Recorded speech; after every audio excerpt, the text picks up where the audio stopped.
Halo, kali ini kita akan belajar atau berjalan-jalan, jalan-jalan ke Kinsta Dashboard. Jadi kalau kita sudah sewa, kita akan mendapatkan akses ke sini. Di sini, di menu samping kiri, ada dashboard, aplikasi, WordPress, dan DNS. Oke? Di dashboard, di sini kebetulan ada notifikasi kalau PHP 7.4 itu akan berakhir atau end of life. Dan mulai Januari 24 tahun 2023, mereka akan mulai memperbarui PHP dari 7.4 ke 8.0 ya. Bagus ya. Itu untuk keamanan sangat bagus sekali. Di bawahnya lagi kita dapat melihat service yang kita gunakan. Di sini ada WordPress yang aktif. Nanti saja kita review lebih dalam. Di bawahnya ada aktivitas terbaru. Jadi apa yang dilakukan di hosting Kinsta ini. Jadi bisa di track ya. Apalagi kalau kita membagikan akses ke staff atau yang lainnya. Di samping kanannya, di situ ada notifikasi. Misalkan kita baru saja membuat link download atau download isi dari hosting secara menyeluruh pada Februari tanggal 2 ya. Hari ini. Kemudian di situ ada notifikasi lain misalkan bahwa PHP 7.4 itu tidak lagi tersedia untuk situs live. Ya, selain tadi ya sudah tidak dilanjutkan PHP-nya 7.4-nya. Kemudian di situ ada notifikasi lain, misalkan bahwa hosting telah dibayar 51,72 USD pada November tanggal 9 2022, misalkan seperti itu. Di bawahnya lagi kita dapat melihat bagian WordPress Analyst karena kita menginstal WordPress di sini. Di situ ada resource use atau sumber daya yang digunakan, ada rentan waktunya. Di situ Januari tanggal 9 sampai Februari tanggal 9 atau 1 bulan ya, 30 hari atau 31 hari. Di situ ada this month. Di sini bisa kita klik, akan muncul keterangan misalkan hari permulaan dari bulanmu adalah selalu hari ketika kamu mendaftar ke Kinsta, seperti itu ya. Di sini juga ada penggunaan atau visit. Di Kinsta itu dia bisa menjamin ya, dapat dikunjungi sekian kunjungan ya setiap bulannya. Di situ plan yang digunakan adalah menjamin 100.000 kunjungan setiap bulannya ke situs kita atau situs yang di host di sini nih. Dan itu cukup banyak ya untuk WooCommerce atau situs lainnya. Kalau situs besar mungkin ini kurang, kita bisa gunakan paket yang lain. Tetapi untuk situs komersial pada umumnya, ini sudah sangat cukup ya, 100.000 kunjungan. Dan mereka punya cara sendiri untuk menghitungnya. Apa yang dihitung sebagai visit dan sebagainya. Di sini ada linknya, get more. Akan muncul dokumentasinya, apa yang dilakukan di situ atau atau keterangan lebih detailnya sih maksud saya. Oke, di bawahnya lagi ada CDN, penggunaan CDN. Nah, di Kinsta ini juga menyediakan CDN gratis ya, sesuai paket yang kita gunakan. Misalkan di sini tersedia 400 GB, tetapi pada bulan ini hanya kita gunakan 169,78 GB. Kemudian disuse atau ruang simpan itu 30 GB yang disewa di plan ini atau plan yang digunakan, dan baru digunakan 23,55 GB, hampir mendekati penuh ya. Nanti kalau sudah penuh tentu kita harus upgrade ya agar lebih memiliki ruang simpan. Kemudian di sini ada keterangannya, di satu hosting plan ini atau plan yang disewa itu ada batasannya. Kalau di sini ada batasan yaitu 5 ya. Oke, di sampingnya ada bandwidth, jadi dia juga bisa menunjukkan berapa sih bandwidth yang digunakan pada rentan waktu tertentu. Kita bisa melihat detailnya di view analistik, tapi di kesimpulan ini kita menggunakan 3,7 GB pada rentan waktu ini ya, 26 Januari sampai Februari tanggal 2. Untuk perharinya kita bisa hover di sini. Nah, ini sangat bagus sekali. Pada tanggal 27 Januari itu kita menggunakan bandwidth 664,89 MB atau 9,7%. Dan begitu seterusnya sampai hari ini, ya. Oke, di bagian resource use kita juga bisa melihat detailnya di sini ya, view analytics. Kita bisa klik di situ. Tapi nanti saja. Di bawahnya unique visit. Jadi Kinsta itu menjamin berapa visit yang dapat mengunjungi situs kita di sini. Itu sangat bagus ya, karena terjamin, lebih terjamin daripada kita tidak tahu nih, daripada kita mengira-ngira saja. Kita bisa melihat detailnya di sini, tetapi pada rentan waktu tanggal 26 Januari sampai Februari tanggal 2, itu ada 5.596 unique visit yang terjadi di website yang dihosting di plan hosting ini. Kita juga bisa melihat detailnya pada 27 Januari memiliki 1061 visit unik atau 19,1% dan sebagainya. Jadi dia bisa mengcompare ya. Ini turun, misalkan di Januari tanggal 28 itu hanya 730 visit unique visit dan seterusnya.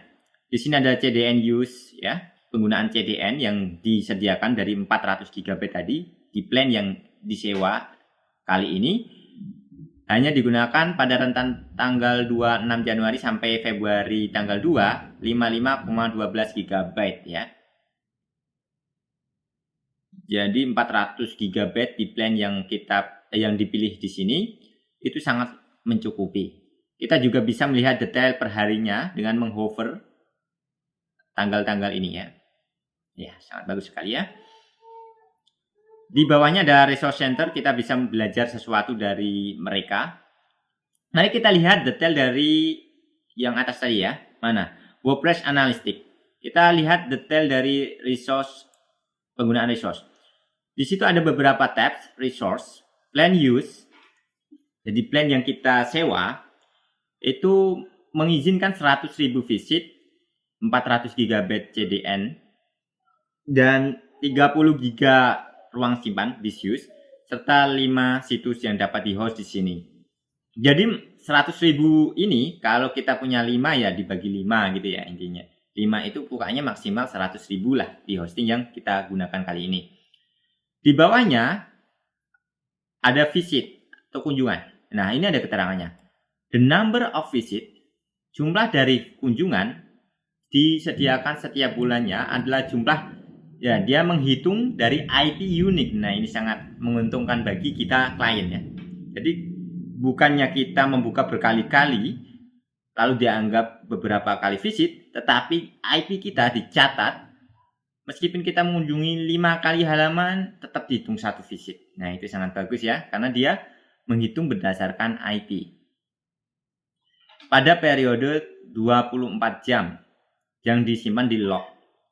Nah, di sini kita juga bisa melihat per tanggalnya. 9 Januari hingga 2 Februari kita bisa hover di sini, langsung kelihatan jumlah visitnya. Misalkan Januari tanggal 11 itu hanya 872 visit atau turun ya dari sebelumnya. Untuk dokumentasinya kita bisa klik di sini. Di bawahnya lagi ada disk space atau ruang simpan. Seberapa banyak file yang dapat disimpan di sini. Database termasuk ya. Nah, kita juga bisa melihat per tanggal. Wah, ini sangat bagus sekali. Per tanggal ini misalkan 9 Januari ya. Itu 10,71 GB.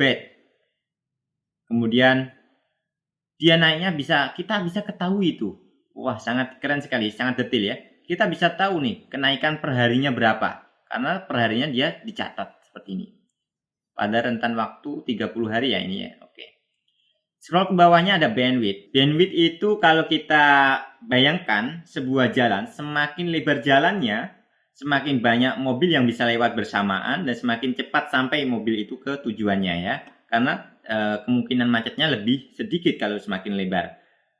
Yang disediakan di Kinsta ini paket-paketnya cukup besar ya bandwidthnya. Jadi untuk situs pada umumnya yang tidak sangat tinggi, pengunjungnya itu sangat mencukupi.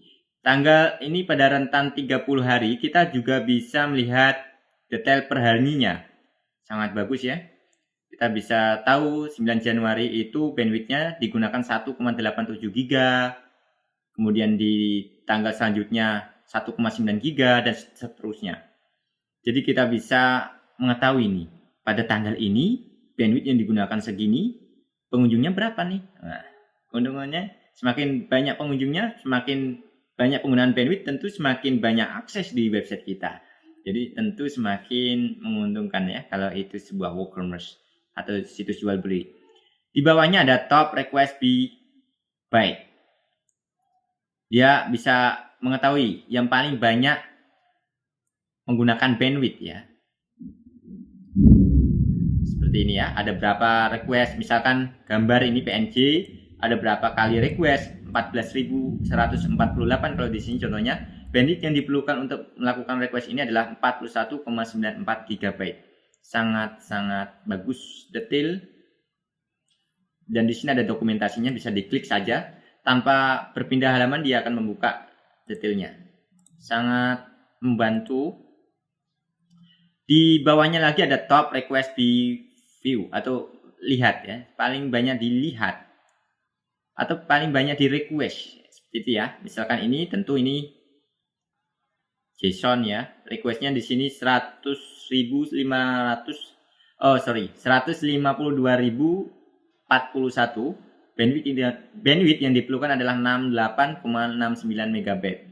Seperti itu ya, ada dokumentasinya sama. Nah, di bagian di sini kita lihat di samping kiri ya. Ada menu user. Jadi kita bisa melakukan invite user dan melakukan pembatasan apa yang bisa dilakukan oleh mereka. Kemudian di sini di bagian user ini kita bisa juga melakukan transfer ownership ya.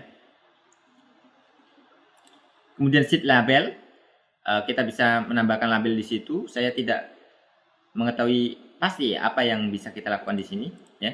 Kita skip saja. Kita cari yang penting-penting. Nah, di sini ada user activity.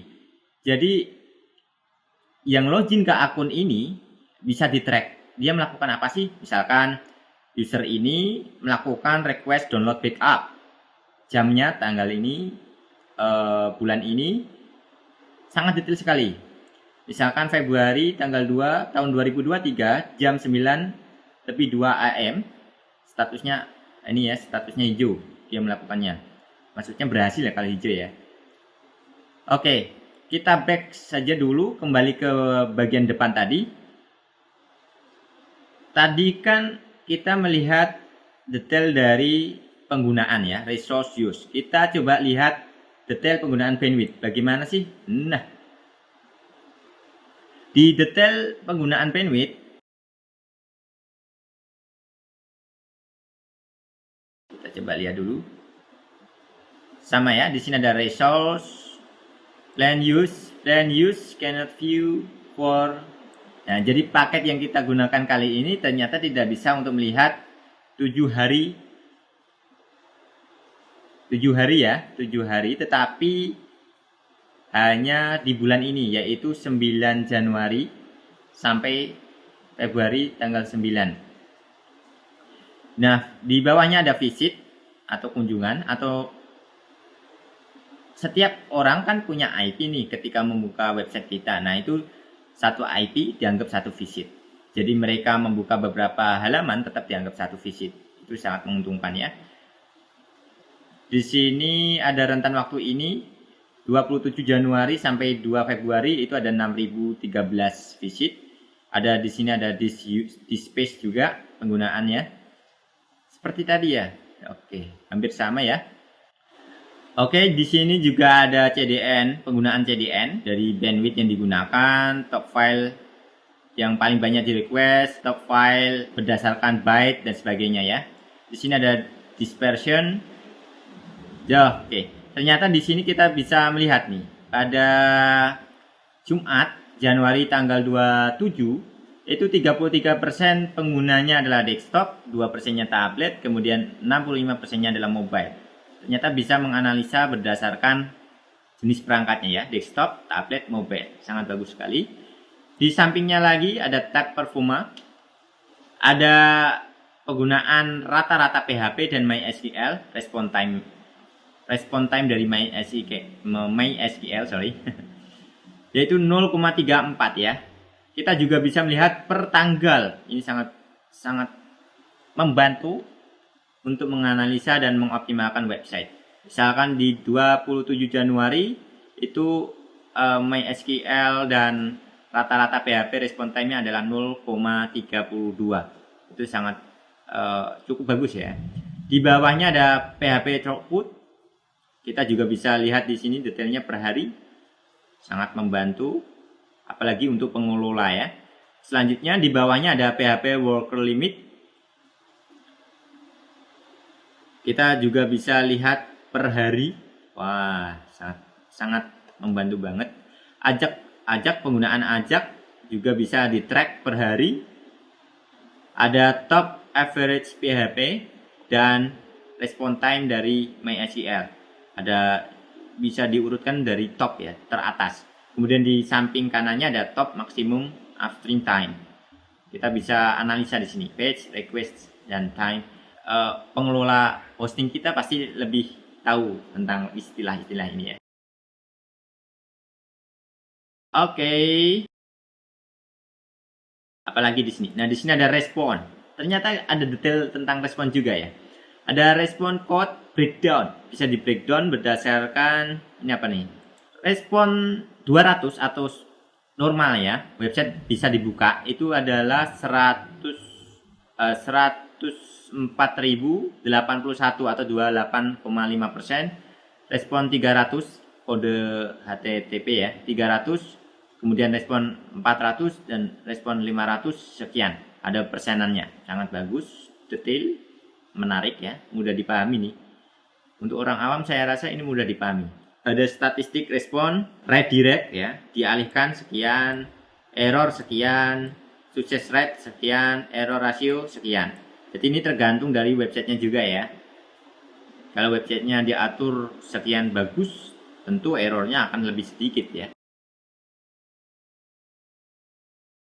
Dia ada detail perharinya juga, sangat detail di sini. Untuk error 500 itu ada detailnya sekian perharinya sekian. Ada 400 error breakdown, dia bisa track di situ. Wah, per hari. Redirect breakdown. Kemudian top 404 atau halaman tidak ditemukan ya. Ini bukan berdasarkan kualitas hosting kalau ini sih. Website kita kalau diatur dengan benar, seharusnya ini akan lebih sedikit ya. Bla bla bla bla bla. Dia merequest font ini. Requestnya sejumlah 3.873 dan ini tidak ada ya. 404. File ini tidak ada ternyata. Oke, nanti kita sampaikan saja yang punya ya, biar dioptimalkan. Ada analisa cache juga ternyata. Nah, di Kinsta ini punya tool tentang cache ya. Nanti kita bisa lihat nih. Jadi kita tidak perlu sewa plugin kalau kita menggunakan WordPress ya. Tidak perlu sewa plugin cache yang sangat mahal ya per tahunnya. Kita bisa manfaatkan cache yang ada di Kinsta. Wah, ada hit, bypass, miss, expired ya. Oke, di bawahnya ada cache component chart ya. Di sini ada chart di sini. Ada warna-warnanya biru 200, bypass hijau, kuning miss, kadaluarsa oranye ya di sini ya. Sangat informatif. Di sini ada top cache bypass yang di bypass oleh cache. Ada geo dan IP, nanti kita jelaskan sedikit di bagian tool ya. Jadi yang mengakses website kita itu dari mana saja sih? Dari US, Kanada, Meksiko, UK, France, Australia, dan sekian. Berdasarkan country, dia juga bisa melihat requestnya, jumlah requestnya. Misalkan dari US itu ada 200.000, 226.039 request. Sangat bagus. Nah, berdasarkan kota juga ternyata ya. Australia, Laval, bla bla bla bla bla bla bla ini ada jumlah requestnya juga. Kita juga bisa merubah rentan waktunya ya. Bulan ini 30 hari, 7 hari, 24 jam. Ada top client berdasarkan IP-nya, requestnya juga, jumlah requestnya. Oke, kita back dulu. Tadi kita sudah jalan-jalan ke detail dari penggunaan resource, bandwidth, kemudian unique visit. Saya rasa 4 ini terhubung ke yang tadi ya, jadi sama. Klik ke bagian aplikasi. Nah, di sini kita bisa tambahkan aplikasi, bisa juga tambahkan database ya. Nah, di sini khusus WordPress, kita bisa membuat situs baru karena kita di plan yang kita sewa ini dibatasi 5, maka kita bisa membuat 5 WordPress. Kita juga bisa request migrasi ya. Di menu titik 3 di WordPress yang sudah ada, di situ ada label set. Misalkan kita labeli live seperti itu ya. Lokasi data centernya di mana, di CA di sini. Kita bisa transfer site, rename ini, kita ubah namanya juga bisa ya. Kita klik saja ini detailnya. Nah, kalau kita sudah menginstal WordPress, di situ bisa kita klik tadi, atau lewat dashboard kita juga bisa ya. Kita bisa klik ini atau klik ini dan klik nama situsnya. Kalau saya sih lebih suka ke WordPress site, kemudian klik situsnya ya. Kalau kita punya 5 kan kita bisa pilih dengan lebih mudah ya. Klik ini, di sini ada basic detail, lokasi data center, CA, kemudian nama situs. Kita bisa ubah di sini. Kita juga bisa beri label misalkan live atau apapun ya. Di bawahnya ada environment detail, di mana WordPress itu diinstal, di patch mana ya. Di sini ada www, kemudian nama folder, kemudian /public. IP-nya berapa? Ya, di sini kita bisa klik domain point to this IP. Dia terhubung ke Cloudflare ternyata ya. Dan di sini ada IP eksternal. Jadi orang kalau melihat atau mengecek situs kita itu terlihat dari IP eksternal ini ya, bukan yang ini. Dia fungsinya dipisah seperti ini adalah untuk keamanan, ya, lebih aman, lebih secure. Kemudian di sini ada PHP worker-nya ada 4, kemudian environment name-nya di sini live. Oke, di bawahnya ada STP atau SSH. Di situ ada host, username, password, port. Nah, portnya tidak default nih. Ini yang sangat bagus ya. Lebih aman kalau daripada menggunakan misalkan port 21 untuk FTP atau SFTP biasanya 22. Di situ juga ada SSH terminal, kita bisa langsung copy atau kita bisa mengenerate dari password SFTP yang ada. Jadi kita generate baru. Oke, di bawahnya lagi ada database access. Ini adalah database, nama database-nya, username-nya, dan password-nya. Kita juga bisa mengubah nama database WordPress kita. Kita juga bisa masuk ke phpMyAdmin dengan satu kali klik lewat sini. Oke, selanjutnya di situ ada transfer site. Kamu dapat mentransfer kepemilikan situs live dan semua yang ada di dalamnya ke perusahaan lain yang sudah memiliki akun Kinsta. Jadi kita bisa memindahkan kepemilikan dari server kita ke akun lain di Kinsta. Kemudian kalau kita ingin menghapus situs juga tinggal delete site ini ya. Dia akan menghapus semuanya. Dari file, database, staging akan dihapus. Jadi hati-hati menggunakan pilihan ini. Nah, di bawahnya ada menu domain ya. Domain. Di sini ada primary domain atau domain utama yang digunakan. Jadi ini domain yang kita gunakan saat ini, domain primer. Kita bisa buka URL ini langsung klik di sini atau kita bisa langsung mengarahkan ke WP admin ya. Tapi kalau kita mengubah page dari login WordPress, kemungkinan ini juga tidak bisa mendeteksi secara otomatis ya. Misalkan kita mengubah WP strip adminnya menjadi apa gitu ya, menjadi login secret misalnya, atau login super rahasia / atau apapun, itu mungkin di bagian ini tidak berjalan ya. Kalau menurut pengalaman sih seperti itu. Kalau biasa-biasa saja ini berjalan. Kalau kita custom dia tidak bisa mendeteksi. Di bagian domain list kita di sini bisa menambahkan domain ya. Baca saja sih keterangannya di sini. Oke, kita juga bisa menentukan domain ini sebagai domain utama atau bukan. Kita juga bisa menggunakan subdomain dari Kinsta ya.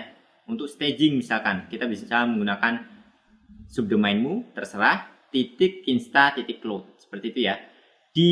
Kita balik ke menu kiri, kita klik menu backup. Di situ ada menu backup harian. Sangat bagus ya, ada backup harian, mencegah kita kehilangan lebih banyak data jika suatu accident atau kecelakaan terjadi ya. Misalkan ada suatu situs kita rusak, kita bisa restore ke hari terdekat. Dan setiap backupan ini disimpan selama 14 hari. Sangat membantu dan mengamankan data kita. Di sini ada backup jaman atau per jam, tetapi ini nampaknya berbayar ya. Jadi tidak digunakan. Ada manual, kita bisa backup manual di sini. Ada sistem generate. Di sini mereka secara otomatis membuat backup sebelum melakukan aksi tertentu.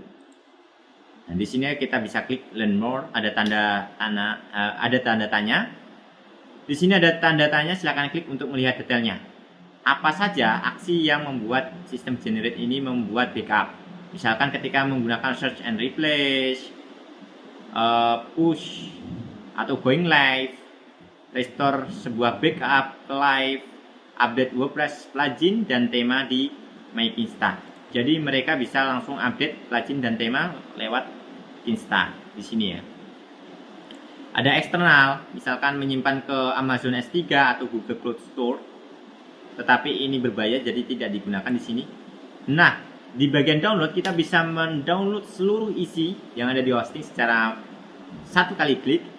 Database juga masuk ke sana jadi lebih mudah. Setelah kita klik, kita tunggu beberapa menit. Kalau filenya besar, tadi saya coba 21 GB, itu tidak ada 30 menit ya. Kurang dari 30 menit sudah siap di download. Dan downloadnya juga cepat. Karena bandwidthnya tadi ya besar ya. Oke, kita lanjut ke menu sebelah kiri tool. Di sini ada beberapa tool. Pertama adalah cache untuk situs. Kita tidak perlu menyewa plugin cache, misalkan WP Rocket ya kalau kita pengguna WordPress. Kita bisa manfaatkan cache atau tool ini dari Kinsta-nya langsung. Kita bisa mengubah kadaluarsanya, kita bisa menghapus cache-nya dari sini juga. Kemudian di sampingnya ada restart PHP. Kalau kita melakukan perubahan PHP, misalkan merubah memory limit, time execution dan sebagainya, tetapi kok tidak terlihat ya perubahannya ya, bisa jadi kita perlu melakukan restart PHP ya. Kita bisa klik satu kali di sini. Di bagian sampingnya lagi ada WordPress debugging. Kalau kita menemukan website kita crash, maka kita perlu mencari kode mana yang salah nih, kode mana yang membuat error nih. Nah, kalau kita lakukan, salah satu cara untuk menemukan di mana masalahnya, kita harus melakukan debugging. Kita bisa aktifkan di sini. Selain melakukan debugging sendiri, kita bisa lebih mudah atau lebih aman menggunakan jasa perbaikan seperti yang disediakan oleh PT Cleva Inovasi Teknologi. Di situ sangat profesional ya. Saya juga bagian dari situ. Berpengalaman tinggi, kemudian harganya sangat bersaing, tersedia faktur pajak ya. Jadi kalau kalian punya perusahaan dan tidak atau uangnya berasal dari perusahaan itu, serta perusahaanmu sudah PKP nih, jadi aman menggunakan kita ya. Sudah bisa menyediakan faktur pajak. Di bawahnya ada search and replace. Kalau kita punya suatu string atau kalimat nih yang sama semua, tetapi tidak hanya 1, 2, 3, bisa jadi 1000 kata di halaman-halaman yang berbeda. Nah, kata-kata itu kan tersimpan di database. Kita bisa mengubahnya secara massal dan cepat melalui search and replace di sini. Caranya mudah, kita klik, kita tempel kata sebelumnya yang kita ingin ubah, lalu kata tujuan atau kata penggantinya. Di sampingnya ada New Relic Monitoring. Kita bisa memonitor. Tool ini berfungsi untuk memonitor atau melihat detail dari statistik performa yang ada di website kita. Kita bisa optimalkan website melalui fitur ini. Kita bisa tahu nih, oh bagian ini performanya jelek nih, kita harus tingkatkan seperti itu ya. Di sampingnya ada password protection. Kita bisa aktifkan manual sebenarnya di HT access. Tetapi kalau kita menggunakan Kista akan lebih mudah, tinggal klik di sini ya. Kita bisa set passwordnya. Di bawahnya ada paksa HTTPS. Kalau kita tidak mengaktifkan fitur ini, website kita bisa diakses dengan HTTP biasa. Sedangkan di Google Search Console, HTTP dan HTTPS itu dianggap situs yang berbeda. Kalau kita punya, misalkan situs kita HTTP www.cleova.com, sama di Google Search Console kita bisa daftarkan dua nih. Yang satu HTTP, yang satu menggunakan https://www.cleova.com. Itu dianggap berbeda ya. Jadi perlu kita paksa ke HTTPS yang secure. Kita bisa klik change setting atau kita bisa nonaktifkan di sini. Di bagian geolocation, misalkan kita menggunakan WordPress untuk membuat toko online, WooCommerce misalkan, ada suatu fitur yang bisa mendeteksi pengunjung ini berasal dari negara mana sih? Indonesia, Jerman, atau mana? Itu bisa dideteksi ya. Kita bisa aktifkan geolocation. Kemudian di sampingnya ada Ion Cook. Di lokal ada beberapa tema yang diproteksi dengan Ion Cook, di-encrypt begitu saja. Tapi menurut saya sih itu sangat kurang bagus ya. Kurang bagus karena pengembang luar, misalkan kita berpindah developer, mereka sangat kesulitan itu untuk mencari masalah yang terjadi, untuk memodifikasi dan sebagainya sesuai keinginan kita. Di bawahnya ada PHP Engine, jadi kita bisa mengubah-ubah versi PHP lebih mudah. PHP 8.0, 8.1 atau yang lain ya. Kemudian remove set cookie header. Jadi kita bisa mengaktifkan dan menonaktifkan remove set cookie header dari response cache ya. Kemudian ada sheet preview, berfungsi kalau kita ingin mempreview dulu sebelum migrasi tanpa mengubah DNS atau database-nya secara manual. Kita bisa preview langsung. Di menu sebelah kiri ada redirect. Kalau kita ingin meredirect untuk mencegah 404 atau halaman tidak ditemukan, kita bisa lakukan redirect satu persatu atau melakukan secara massal di sini, bulk import. Di menu kiri kita akan melihat menu tema dan plugin, tema and plugin.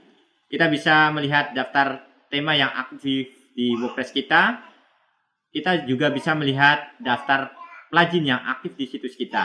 Kita bisa melakukan update, melihat versi, dan melihat status yang ada. Misalkan ini temanya adalah Bedrock, statusnya aktif, installnya adalah versi 2, terbarunya versi berapa? Oh ternyata kita sudah berada di versi terbaru.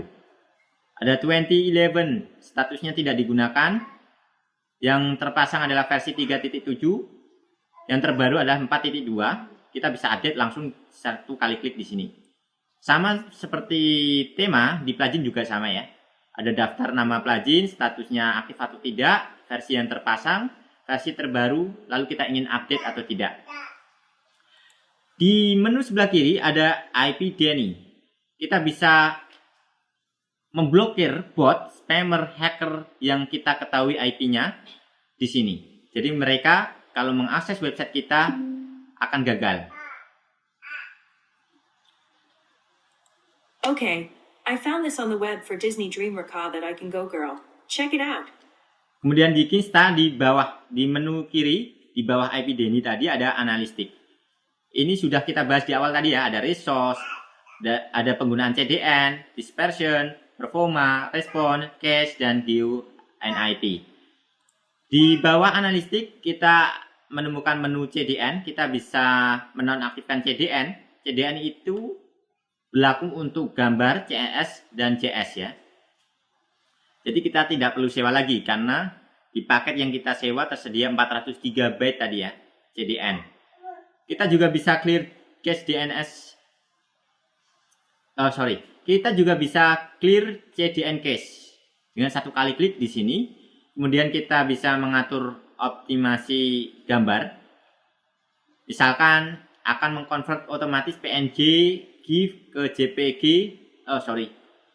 akan mengkonvert otomatis PNG, GIF dan JPEG ke WebP ya, ekstensi gambar terbaru yang ringan dan kualitasnya sangat bagus ya. Untuk meningkatkan kecepatan, kita bisa atur di sini, kita klik setting, kita bisa pilih none atau tidak, lossless atau lossy. Di situ ada keterangannya. Kalau lossless itu ada no visual quality impact, tetapi hanya mengkompres GIF dan PNG serta menghapus metadatanya. Kemudian kalau lossy itu mungkin mengurangi kualitas gambar dan menambah ekstensi JPEG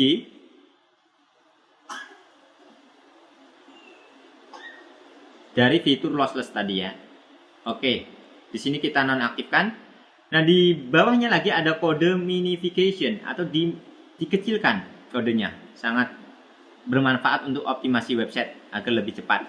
Kemudian kita juga bisa mengecualikan file dari CDN ini, fitur CDN ini. Kalau kita ingin mengenable, tetapi beberapa aset, misalkan JS kita tidak boleh menggunakan CDN ini, kita bisa atur pengecualian di sini.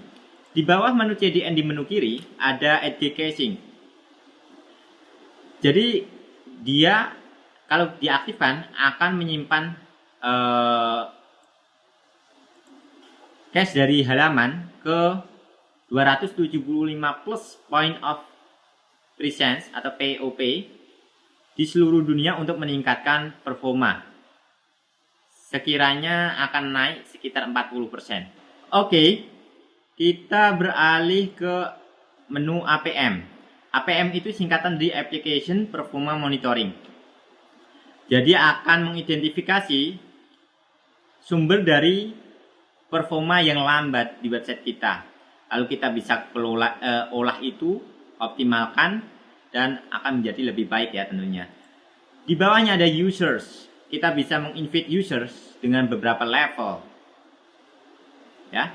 Kemudian di user activity kita bisa mengetrack user-user yang dapat mengakses ke akun kita ini melakukan apa saja sih? Misalkan membuat download, mengubah versi PHP dan sebagainya. Di log kita bisa melihat daftar dari log error di website kita. Oke. Di sini ada menu notifikasi ya. Kemudian di sini ada dokumentasi. Di sini ada menu profil, ada user setting, company setting, dan logout. Oke, selain menu dashboard aplikasi WordPress site di menu utama ya. Di sini ada juga DNS. Kalau kita ingin menggunakan DNS dari Kinsta, kita bisa menggunakan name server ini ke domain yang kita sewa di eksternal misalkan ya. Tetapi kalau kita ingin menggunakan misalkan layanan DNS luar, kita bisa abaikan ini. Jangan lupa mengarahkan IP yang kita atur di DNS luar tadi ke IP yang ada di Kinsta sehingga dapat terhubung, dapat diakses ya. Oke, sekian review jalan-jalan ke dashboard Kinsta. Semoga bermanfaat. Semoga dapat memberikan gambaran kepada kalian sebaik apa sih Kinsta itu sebelum Anda menyewanya. Jangan lupa like, comment, share. Tunggu video selanjutnya. Saya sangat berterima kasih.